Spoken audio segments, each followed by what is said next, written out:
everything you're struggling with, the fear, the anxieties, the overthinking, it all stems from a complete misunderstanding. A truth that once you realize will completely change your relationship to your own mind, to your thoughts, will just vanquish fear, anxiety, and overthinking for good. It will end this mental spiral. And that's exactly what I'm going to share with you in this video. And so I want you to understand where I'm coming from with this.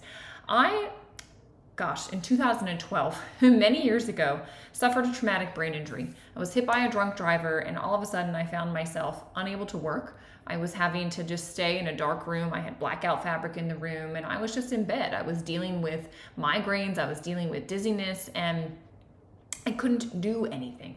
I couldn't go outside because the light was too bright. I couldn't go out with friends because it was too overwhelming. I wasn't able to get on a computer because I couldn't concentrate for an extended period. I couldn't drink alcohol to just like numb out for a little bit because it would make me feel worse the next day. So it wasn't helpful. Movement made it worse. Like there was literally no escape. And I'm telling you, at the lowest point, I thought about ending it all because it was like, what do you do when you're just stuck there? But the truth of the matter is, I couldn't do that to my mom. I knew that it would just absolutely devastate her. And so I said, okay, something's got to give. It was like, new rules have been put in on the game of life that you're playing, Danielle. And so if you want to find happiness, to me, that was winning, to find joy, to find happiness just in a moment, then you need to operate under these new rules.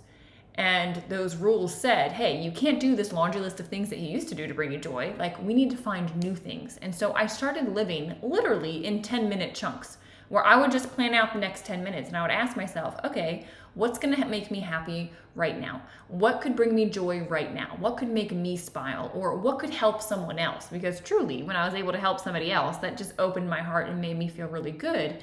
And I stopped allowing my mind to go back into the past, and I stopped allowing my mind to go into the future because it was so unknown. And I just said, we're right here, we're right now, we're going to be in this present moment. And this is what happened. I realized I do not have to believe my thoughts. They were on a loop. They were obsessive. They would cause me to have panic attacks. They were not helpful. Half the time they weren't even true because they were worried about stuff that we couldn't control or thinking about things from the past that couldn't even be changed. And so I just said, enough is enough. I'm not listening to them. I am going to access that silent space that is behind them. The thing that's there before the thought comes in and after the thought leaves, I'm going to live in that space. And what's fascinating is that when I stopped feeding them, meaning I stopped giving them my energy, I stopped giving them my focus, at first they screamed louder, right? And it would just get louder and louder and louder, trying to call my attention. And I just refused. I just said, no, I'm not giving you that attention because when I do, I feel miserable. And so we're not going there. And eventually, I kid you not, they just faded. And that's when I started to find my freedom, and it was absolutely phenomenal. And I didn't realize at the time that I had stumbled across a truth that immediately gets rid of fear, anxiety, and overthinking. And what's fascinating is I found myself a couple of years later sitting at an ashram. I didn't even know what an ashram was, but it's like a spiritual center. And I was getting certified in Yoga Nidra, in guided meditation. And the teacher asked at the start of it, she said, do you know the single truth that if known solves everything? And I kind of looked at her, having overcome what I came through. I was like, yeah, I feel like I found the secret to life.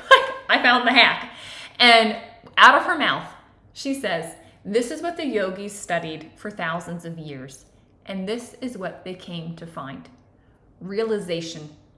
The realization that you are more than your thoughts. You are not your thoughts. That single truth, when known, will solve all problems because you realize the problems are an illusion. They're not even real. They only are fed by the energy that you give them. And so when you withdraw that energy, when you stop paying attention to them, they wither and die because they're only there because you're allowing the thoughts to be there. And I went, yes.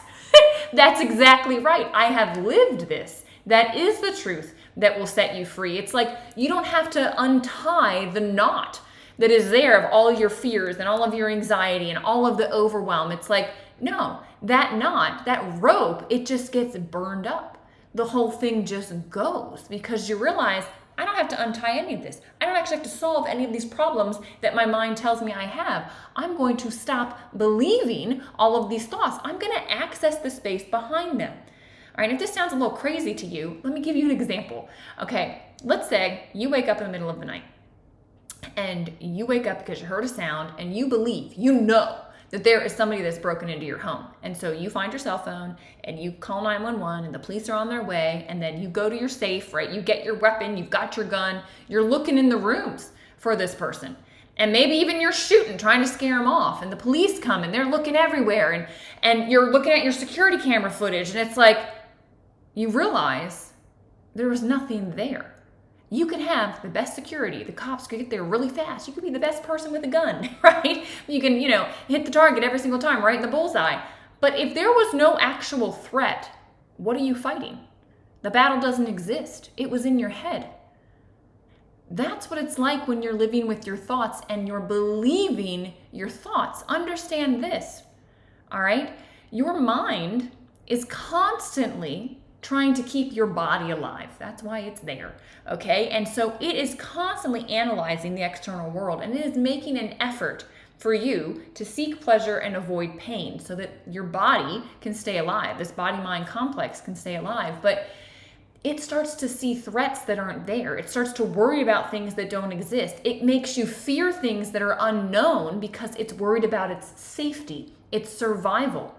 And so what you have to realize is that the only thing keeping your thoughts alive is believing in them. And when you stop feeding them, I am telling you, withdrawing the attention makes them fade away.